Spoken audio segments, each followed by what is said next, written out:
Pense e enriqueça. Napoleon Hill. Vídeo 4. Desejo produz mágica para uma cantora. Um curto parágrafo num despacho de jornal referente a Madame Scumann Hank fornece-nos a pista para o sucesso estupendo como cantora dessa mulher incomum. Cito o parágrafo porque a pista que contém não é senão o desejo. No começo de sua carreira, Madame Scumann Hank visitou o diretor da Ópera da Corte de Viena para que lhe testasse a voz, mas ele não o fez.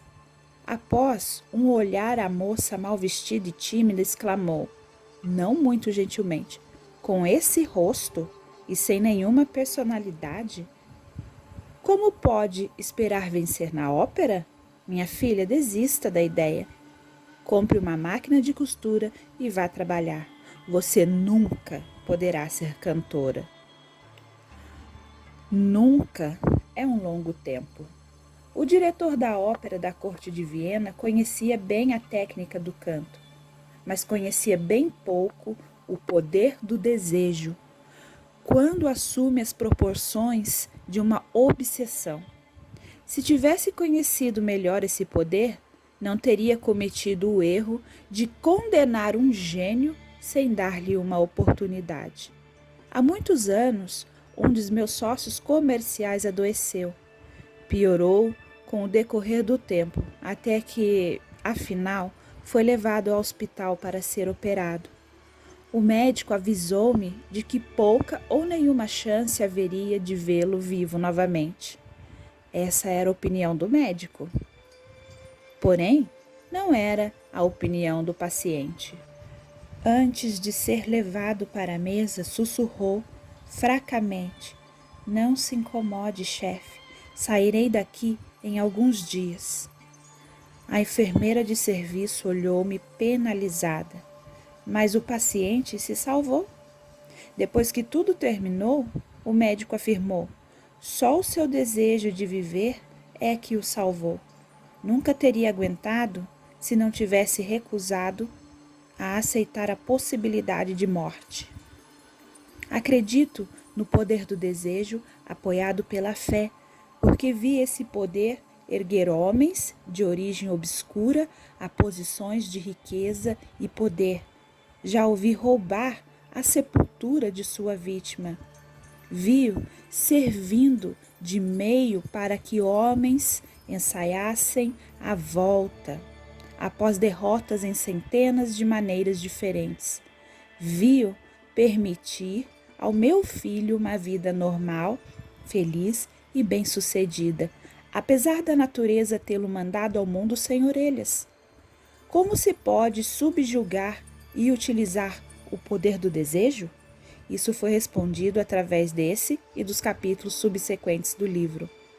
Através de um princípio estranho, o poderoso de química mental, jamais divulgado, a natureza envolve no impulso do desejo forte aquele algo que não reconhece palavras como impossível e não aceita a realidade como a derrota. Pontos a fixar. Quando o desejo converge grandes forças para a sua vitória, você não precisa de nenhum modo recuar, a vitória é certa. 6 passos definidos aqui mostrados transformam o desejo em ouro. Para Andrew Carnegie, esses princípios valem 100 milhões. O desejo constrói nova vitória da derrota temporária. Foi o desejo que construiu uma das maiores lojas de departamentos do mundo, literalmente sobre cinzas. Um menino sem orelhas aprendeu a ouvir. Uma mulher sem possibilidades tornou-se uma grande cantora de óperas. Um homem doente, que os médicos pensavam que morreria, conseguiu se salvar. Desejo foi a força que auxiliou essas pessoas, por alguma estranha, mas natural, química mental. Não há limitações à mente, exceto as que admitimos. Segue-se agora uma declaração que lhe dará melhor compreensão da importância que o princípio de autossugestão assume na transformação do desejo em seu equivalente físico ou monetário. Como se sabe, a fé é um estado de espírito que pode ser induzido ou criado por afirmação ou instruções repetidas ao subconsciente através do princípio da autossugestão. Como exemplo, considere o propósito pelo qual você está presumivelmente lendo este livro. O objetivo é, naturalmente, adquirir a capacidade de transformar o intangível impulso do pensamento, do desejo, em seu correlato físico, o dinheiro. Seguindo as instruções dadas no capítulo da autossugestão e nos do subconsciente, resumidos naquele capítulo, você poderá convencer o subconsciente de que acredita que receberá o que deseja. E isso agirá sobre o que você acredita, de modo que o subconsciente o devolverá em forma de fé, seguida de planos definidos para procurar o que deseja. A fé é um estado de espírito que pode ser desenvolvido à vontade, depois de dominados os 13 princípios, pois é um estado de espírito que se desenvolve voluntariamente através da aplicação do uso desses princípios. A repetição da afirmação de ordens ao subconsciente é o único método conhecido de desenvolvimento voluntário da emoção da fé.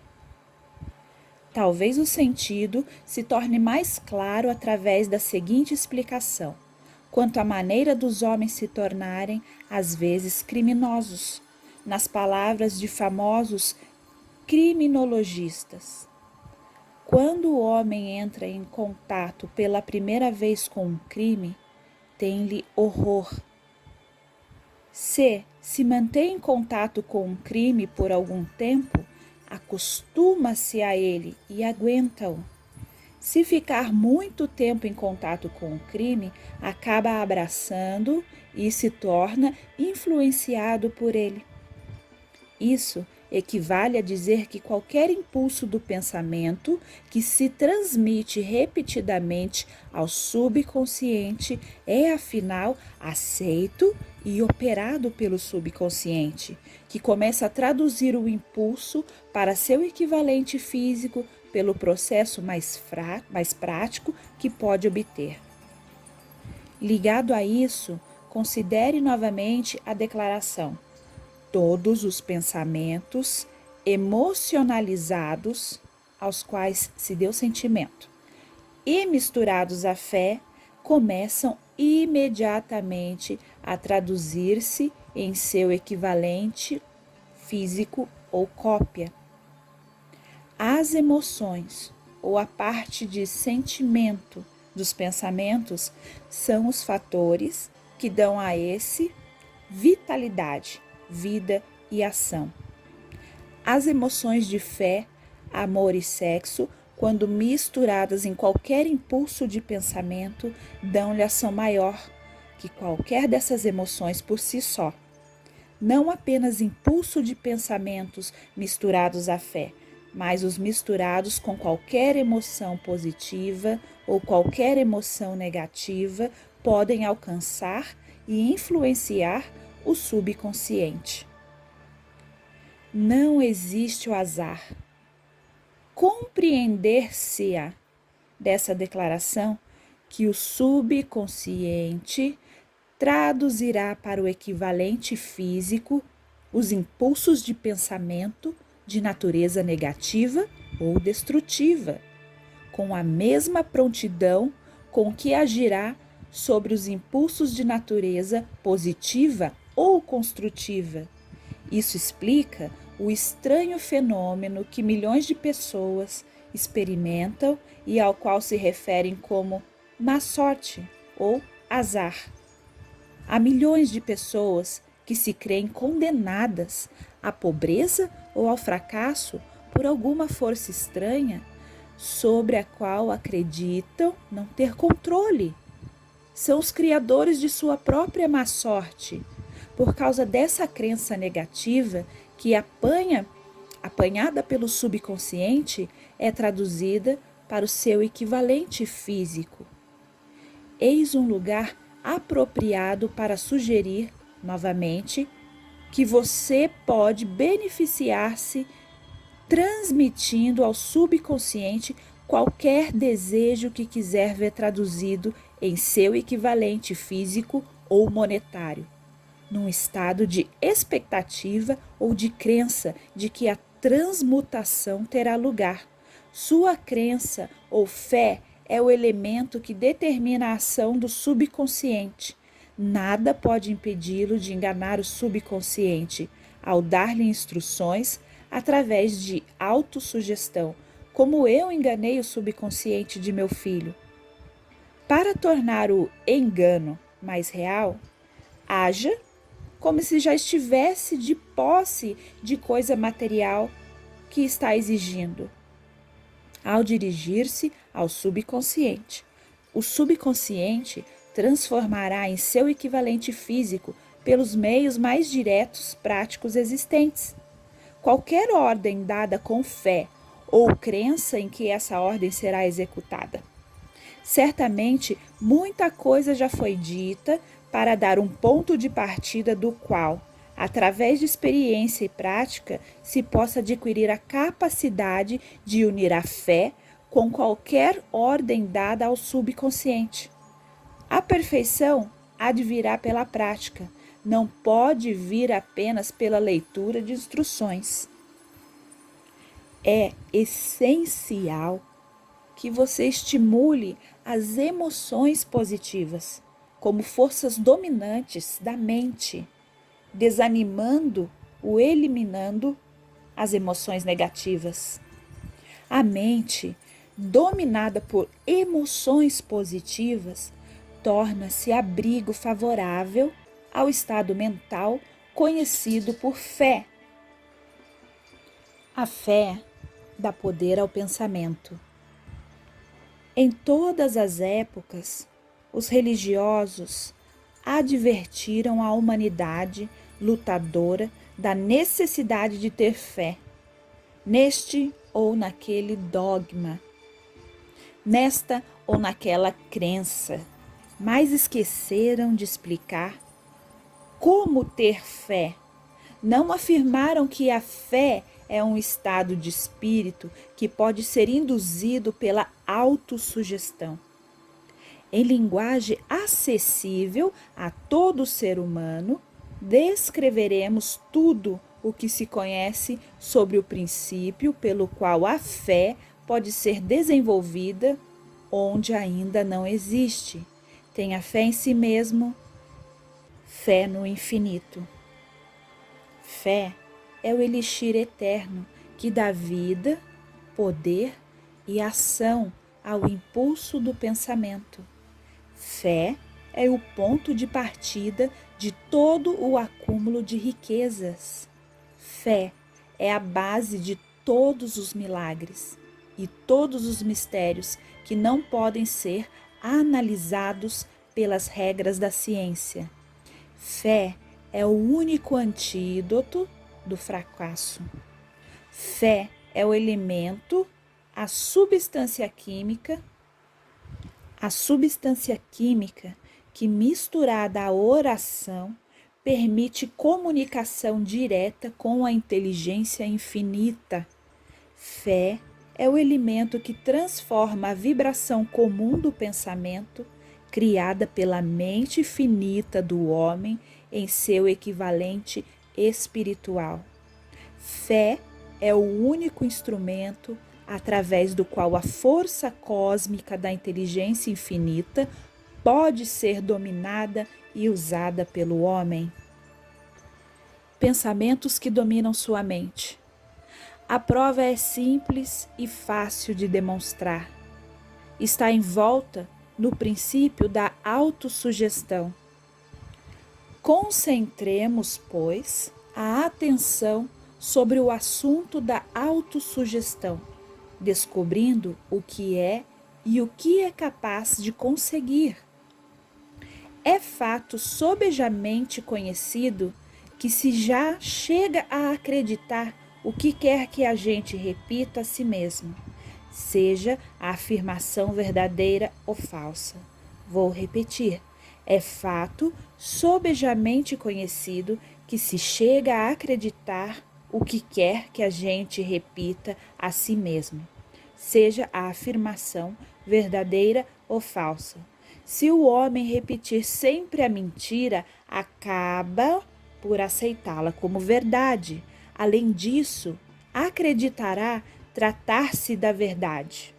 Todo homem é o que é pelos pensamentos dominantes que permite a sua mente abrigar. Pensamentos que coloca deliberadamente na mente, que estimula com simpatia e com as quais mistura uma ou mais emoções. Constituem as forças motivadoras que dirigem e controlam cada movimento, cada ato e cada feito seu. Pensamentos misturados a qualquer dos sentimentos emotivos constituem força magnética que atrai outros pensamentos similares ou com ele relacionados. Novamente, pensamentos misturados a qualquer dos sentimentos emotivos constituem força magnética que atrai outros pensamentos similares ou com ele relacionados. O pensamento assim magnetizado de emoção pode ser comparado à semente que, plantada em solo fértil, germina, cresce e se multiplica muitas e muitas vezes, até que a semente original se torna incontáveis milhões de sementes da mesma espécie. A mente humana está atraindo constantemente vibrações que se harmonizam com o que domina a mente. Qualquer pensamento, ideia, plano ou propósito que se retém na mente atrai 1 milhão de parentes, acrescenta os parentes à sua própria força e cresce até tornar-se senhor dominante, motivador do indivíduo em cuja mente se abrigou. Voltemos agora ao ponto de partida e informemo-nos de como a semente original da ideia, do plano ou propósito pode ser plantada na mente. A informação é facilmente transmitida. Qualquer ideia, plano ou propósito pode ser colocada na mente através da repetição do pensamento.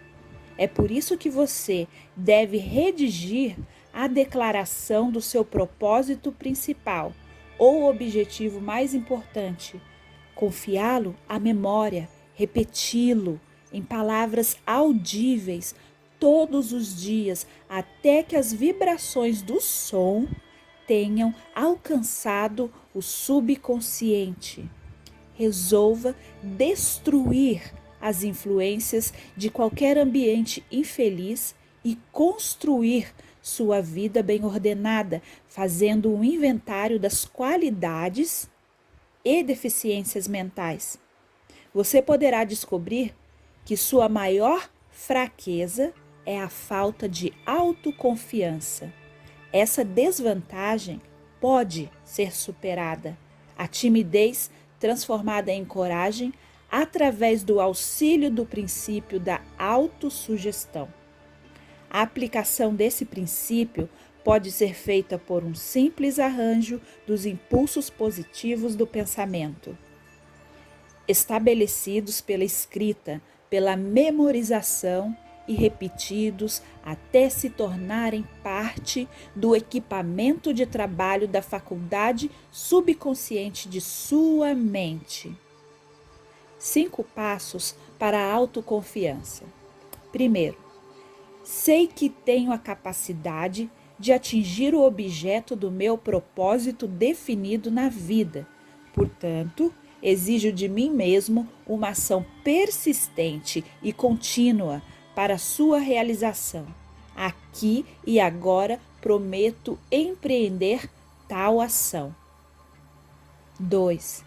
Compreendo que os pensamentos dominantes de minha mente reproduzir-se-ão futuramente em ação externa, física, transformando-se em realidade física. Portanto, concentrarei meus pensamentos por 30 minutos diários na tarefa de pensar que sou a pessoa que pretendo me tornar, criando desse modo uma imagem clara em minha mente. 3. Sei, pelo princípio da autossugestão, que qualquer desejo que eu mantenha com persistência na mente procurará no futuro expressar-se através de meios práticos de atingir o objeto existente por detrás deste desejo. Portanto, devotarei 10 minutos diários para exigir de mim mesmo o desenvolvimento da autoconfiança. 4. Já anotei uma descrição clara do meu principal objetivo definido na vida e jamais pararei de tentar até desenvolver autoconfiança suficiente para alcançá-lo. 5. Compreendo perfeitamente que nenhuma riqueza ou posição pode durar muito sem ter sido construída sobre verdade e justiça. Portanto, não me envolverei em transação alguma que não beneficie a todos a quem afetar. Terei êxito atraindo para mim as forças que desejo usar e a cooperação de outros.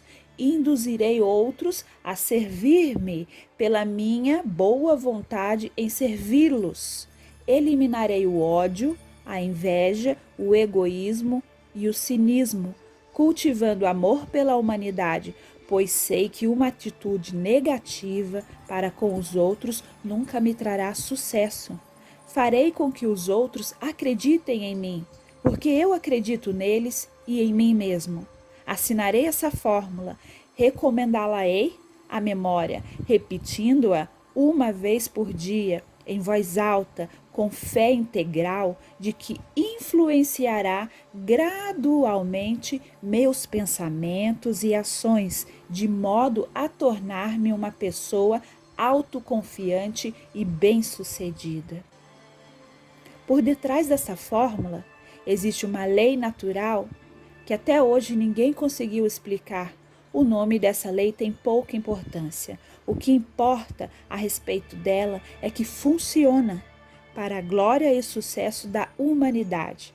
Se for usada de maneira construtiva, se porém usada de maneira destrutiva, destruirá com a mesma facilidade. Nessa afirmação, esta é uma verdade muito significativa, ou seja, aqueles que fracassam e terminam a vida na pobreza, infelicidade e desespero, fazem-no por causa da aplicação negativa do princípio da autossugestão. Pode-se encontrar a causa no fato de que todos os impulsos do pensamento têm tendência a refugiar-se em seu equivalente físico. Você pode chegar ao desastre pelo pensamento. O subconsciente não distingue entre impulsos de pensamento construtivos e destrutivos. Trabalha com o material que lhe fornecemos, através dos impulsos de pensamento. O subconsciente traduz a realidade, o pensamento atormentado de medo, com a mesma presteza que usará em traduzir em realidade o pensamento impulsionado pela coragem ou pela fé. Assim como a eletricidade faz girar as rodas da indústria e produz serviços úteis se usada de maneira construtiva, ou estraga a vida se mal usada. Assim, a lei da autossugestão leva à paz e à prosperidade ou ao vale da amargura, do fracasso, da morte, de acordo com seu grau de compreensão e de aplicação dela. Se você encher a mente de temor, dúvida e descrença na sua capacidade de estabelecer um elo e usar as forças de inteligência infinita, a lei da autossugestão tomará tal espírito de descrença e usá-lo-á como padrão pelo qual o subconsciente se traduzirá em seu equivalente físico. Tal qual o vento que leva um navio para leste, outro para oeste, a lei da autossugestão irá erguê-lo ou derrubá-lo, de acordo com a maneira pela qual você arrumar as velas do pensamento. A lei da autossugestão, através de qualquer pessoa, pode ascender às altitudes de realização que surpreendem a imaginação. Está bem descrita nos versos seguintes. Se você pensa que foi derrotado, foi derrotado. Se você pensa que não ousa, não ousa. Se você gosta de ganhar, mas pensa que não pode, é quase certo não poder. Se você pensa que perderá, está perdido, pois fora do mundo percebemos que o sucesso começa com a vontade de alguém. Tudo está no estado da mente. Se você pensa que foi sobrepujado, foi sobrepujado. É preciso que pense em altos termos para se elevar. É preciso que esteja seguro de si antes de poder ganhar um prêmio. As batalhas da vida não são sempre vencidas pelo homem mais forte ou mais veloz, mas cedo ou tarde o homem que vence é o homem que pensa que pode vencer. A grande experiência do amor. Em algum lugar de sua estrutura estará adormecida a semente da realização que, se desperta e posta em ação, pode levá-lo às alturas que você jamais esperou atingir. Assim como o mestre da música pode fazer com que as mais lindas melodias jorrem das cordas de um violino, assim você pode despertar o gênio adormecido em seu cérebro e fazer com que ele o conduza para o alto, para qualquer objetivo que possa desejar alcançar. Abraham Lincoln fracassou em tudo que tentava. Até passar da idade de 40 anos, era um senhor João Ninguém.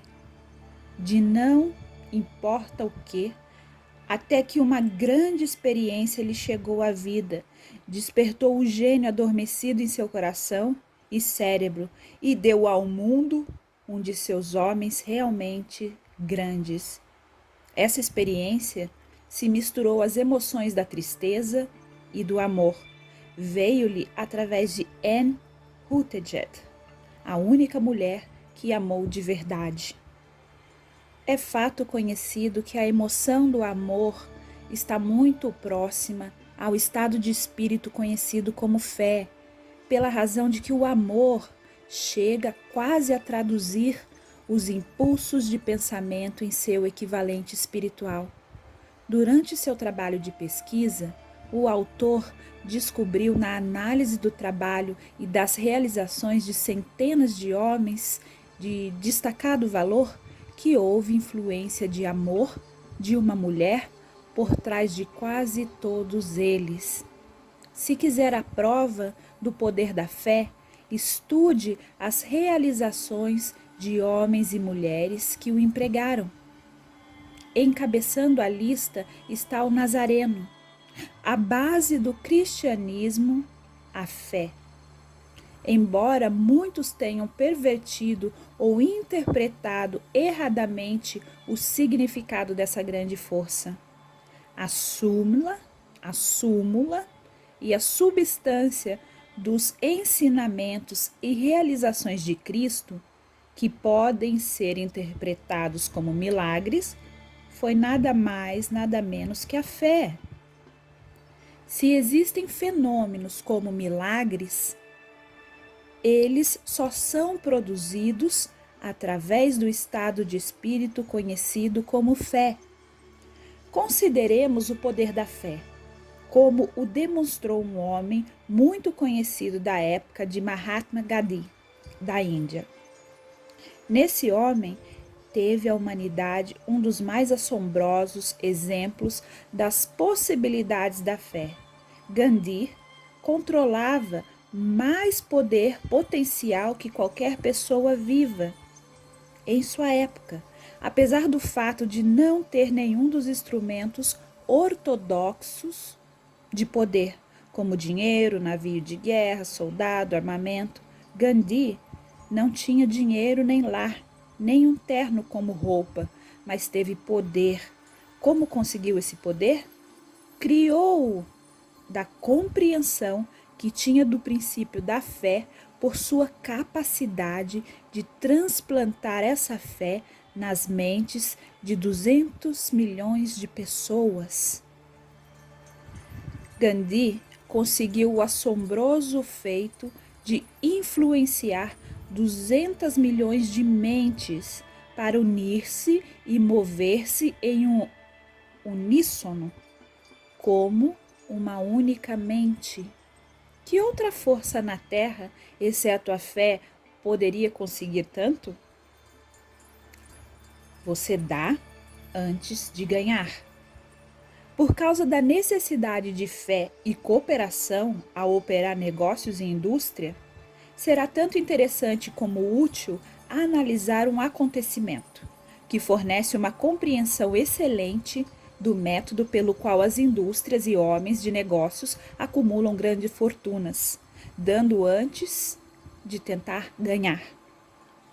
O acontecimento escolhido para essa ilustração volta para o ano de 1900, quando se formava a United States Steel Corporation.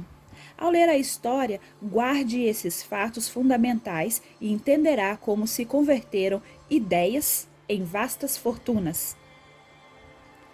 Se você é dos que muitas vezes se perguntaram como foram acumuladas grandes fortunas, a história da criação da United States Steel Corporation será esclarecedora. Se tiver alguma dúvida de que os homens podem pensar e enriquecer, essa história servirá para dissipar a dúvida, pois você poderá ver claramente na história da United States Steel a aplicação da maior parte do princípio descrito nesse livro. A surpreendente descrição do poder de uma ideia foi dramaticamente contada por John Lowell no New York World Telegram, por cuja cortesia aqui vai reproduzida.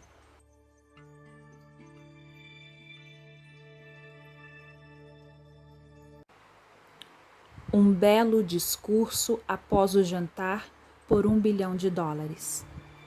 Quando, na noite de 12 de dezembro de 1900, uns 80 membros da nobreza financeira da nação se reuniram no salão de banquetes do University Club para prestar homenagem a um jovem vindo do Oeste, nem metade dos convivas percebeu que seria testemunha de um dos episódios mais significativos da história industrial americana.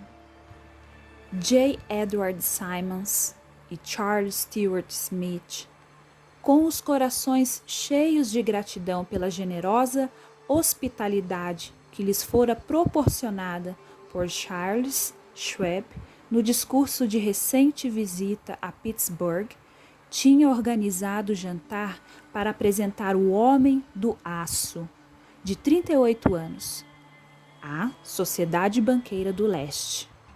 O que não esperavam era que tumultuasse a reunião. Avisaram-no, em verdade, que os corações dentro das camisas engomadas não seriam muito receptivos à oratória. Além disso, se não quisesse aborrecer os Ethumans e Harrimans e Vanderbilts, seria melhor limitar-se a 15 ou 20 minutos de generalidades corteses e parar por ali mesmo. Mesmo John Pierpont Morgan, sentado à direita de Schwab, conforme exigia sua imperial dignidade, só pretendia honrar com sua presença a mesa de banquete por pouco tempo. E quanto à imprensa e ao público, o acontecimento todo era de tão pouca monta que nenhuma menção se fez nos jornais do dia seguinte. Os anfitriões e convidados ilustres banquetearam-se com 7 ou 8 iguarias costumeiras. Houve pouca conversa e a que houve era discreta.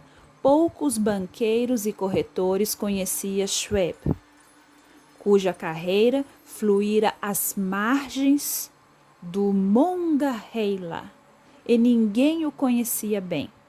Mas antes que a noite se escoasse, todos, e com ele Morgan, o senhor do dinheiro, foram arrebatados e um bebê de 2 bilhões, a United States Steel Corporation, foi concebido.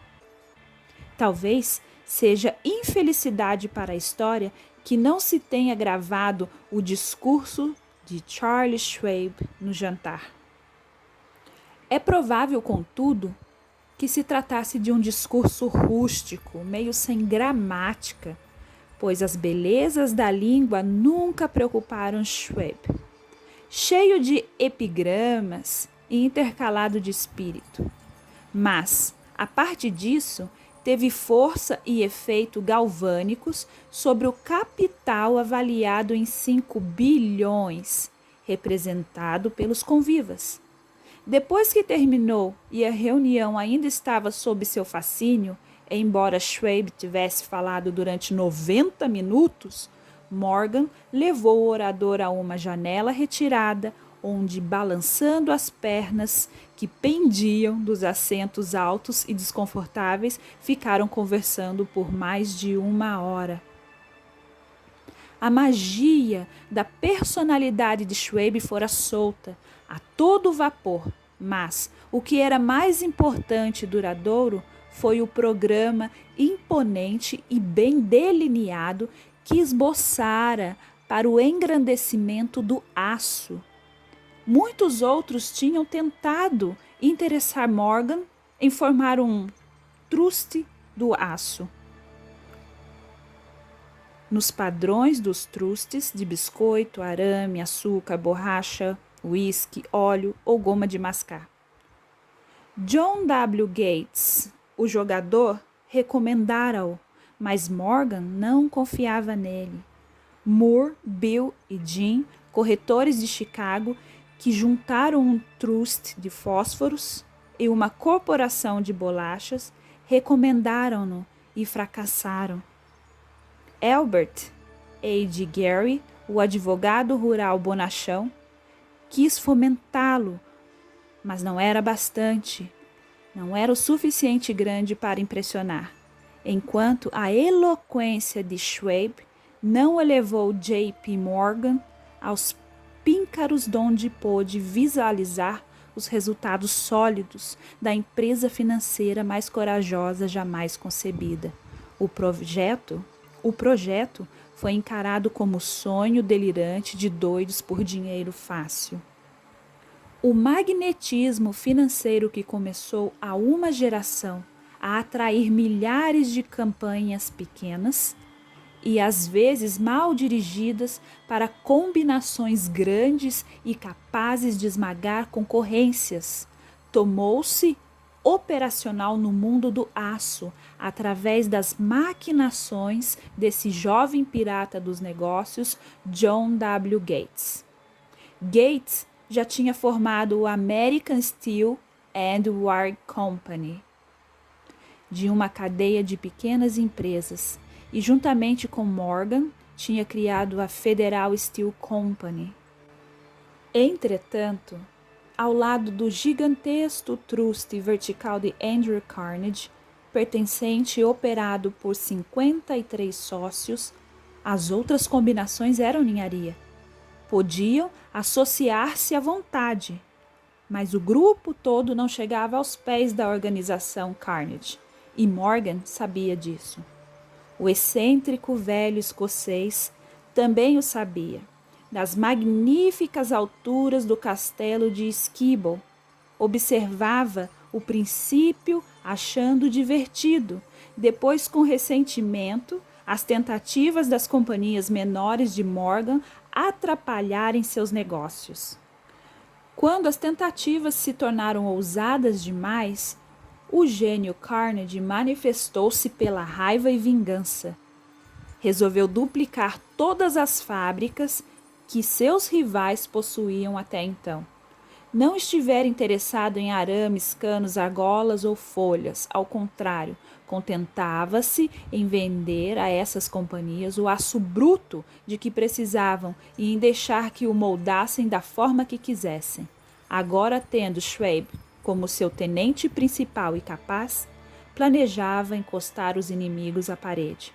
Foi assim que, no discurso de Charles Schwab, Morgan viu a resposta ao problema da sociedade.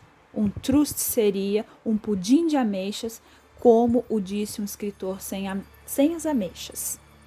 O discurso de Schwab, na noite de 12 de dezembro de 1900, trazia em si a sugestão, embora não a promessa, de que a imensa empresa Carnegie seria trazida para debaixo da tenda de Morgan. Falou no futuro do mundo para o aço, da reorganização para a eficiência, da especialização, da união de fábricas fracassadas e concentração do esforço nas propriedades florescentes, das economias no tráfico de minério, economias nos departamentos superiores e administrativos da conquista de mercados estrangeiros. Mas ainda disse aos piratas entre eles, onde se achavam os erros de sua habitual pirataria. O propósito deles, sugeriu ele, fora criar monopólios, elevar preço e dos privilégios extrair gordos dividendos. Schwab condenou o sistema com sua maneira mais veemente. A falta de visão de tal política, disse ele aos ouvintes, estava no fato de que restringia o mercado numa época em que tudo gritava por expansão. Baixando o custo do aço, argumentava ele, criar-se-ia um mercado em constante expansão, encontrar-se-iam mais utilidades para o aço e boa parte do comércio mundial poderia ser conquistada na realidade. Embora não o soubesse, Schwab era o apóstolo da moderna produção em massa. Assim terminou o jantar no Universe Club. Morgan foi para casa para pensar sobre as róseas predições de Schwab. Esse voltou a Pittsburgh para dirigir o comércio do aço de Andrew Carnegie, enquanto Gary e os outros voltavam para os seus teletipos para divertir-se, antecipando o passo seguinte. Não tardou muito, Morgan levou mais ou menos uma semana para digerir a iguaria de razões que Schwab colocara diante dele. Ao assegurar-se de que não causaria nenhuma indigestão financeira, mandou buscar Schwab. E achou-o um tanto reservado. Carnegie disse Schwab não iria gostar de saber que seu presidente da companhia de confiança flertara com o imperador da Wall Street. A rua sobre a qual Carnegie resolvera nunca se aventurar, John W. Gates sugeriu então, como intermediário, que se acontecesse de Schwab estar no Hotel Boulevard em Filadélfia, poderia acontecer também lá estar J.P. Morgan. Quando Schwab chegou, entretanto, Morgan estava inconvenientemente doente em sua casa de Nova York, diante do convite premente de Morgan Schwab foi para Nova York, apresentando-se à porta da biblioteca do financista. Certos historiadores de economia professaram a crença de que, do começo ao fim do drama, o palco fora arranjado por Andrew Carnegie, o jantar para Schwab e o rei do dinheiro. Teria sido planejado pelo astuto velho escocês. A verdade é, porém, o oposto. Quando Schwab foi chamado para consumar o negócio, não sabia sequer se o pequeno patrão, como chamavam Andrew, iria ao menos ouvir a oferta de vender, especialmente a um grupo de homens aos quais Andrew encarava como pouco dotados de santidade. Mas Schwab levou consigo para a conferência, escritos de próprio punho, 6 páginas de números perfeitamente nítidos que representavam em sua mente o valor físico e a capacidade de ganho de cada uma das companhias que considerava como estrela essencial no novo firmamento do metal. 4 homens ponderaram os números toda a noite. O principal, é claro, era Morgan, firme em sua crença no direito divino do dinheiro. Com ele estava seu aristocrático sócio Robert Bacon, homem culto e cavalheiro. O terceiro era John W. Gates, que Morgan desprezava como sendo jogador e apenas usava como instrumento. O quarto era Schwab, que conhecia mais sobre os processos de fabricar e vender aço que qualquer grupo de homens vivos na época. Nessa conferência não se discutiram os seus números. Se dissesse que tal companhia valia tanto, então era este seu valor e não mais. Insistia também em incluir na sociedade apenas as empresas que designava. Conceber uma corporação em que não haveria duplicação, nem mesmo para satisfazer a ambição de amigos que queriam descarregar suas companhias nos ombros largos de Morgan. Quando amanheceu, Morgan levantou-se e só ficou uma pergunta. Acha que poderá persuadir Andrew Carnegie a vender? Indagou Morgan. Posso tentar, respondeu Schwab. Se conseguir que ele venda, vou me encarregar pessoalmente da questão, concluiu Morgan. Até ali tudo bem, mas será que Carnegie iria vender? Quanto iria pedir? Schwab pensou em 320 milhões de dólares. Como exigiria o pagamento? Em uma forma de ações comuns ou preferenciais, de bônus em dinheiro? Ninguém poderia levantar sequer 1/3 de $1 bilhão em dinheiro. Houve uma partida de golfe em janeiro nos campos gelados de St. Andrews, em Westchester, com Andrew todo enrolado em suéteres e Charlie conversando animadamente como de costume, para estimulá-lo. Mas não se pronunciou uma palavra sobre negócios, enquanto os dois não se sentaram no calor agradável da casa de Carnegie, que era próxima dali. Então, com a mesma persuasão que hipnotizara 80 milionários no Universe Club, Schwab despejou as brilhantes promessas de aposentadoria com todo o conforto de milhões inenarráveis para satisfazer os caprichos sociais do ancião.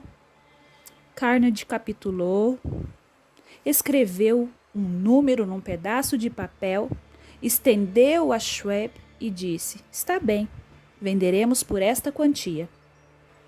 O número era aproximadamente 400 milhões de dólares, composto dos 320 milhões de dólares mencionados por Schwab como número básico e somando-se-lhe 80 milhões de dólares que representavam o valor do capital aumentado nos 2 anos anteriores. Mais tarde, no convés de um transatlântico, o escocês disse tristemente a Morgan: quisera ter-lhe pedido $100 milhões a mais.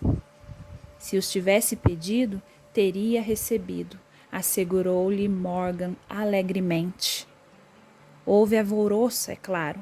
Um correspondente britânico telegrafou que o mundo do aço estrangeiro estava chocado pela gigantesca sociedade.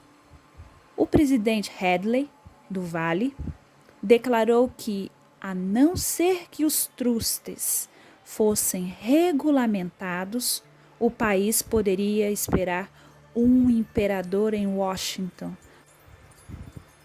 Mas Keynes, o hábil manipulador de ações, começou a trabalhar, empurrando as novas ações para o público com tal vigor que todo o excesso, calculado por alguns em quase $600 milhões, foi absorvido num relance.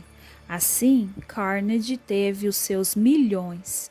A corporação de Morgan teve $62 milhões por seu trabalho e os rapazes de Gates e Gary tiveram seus milhões.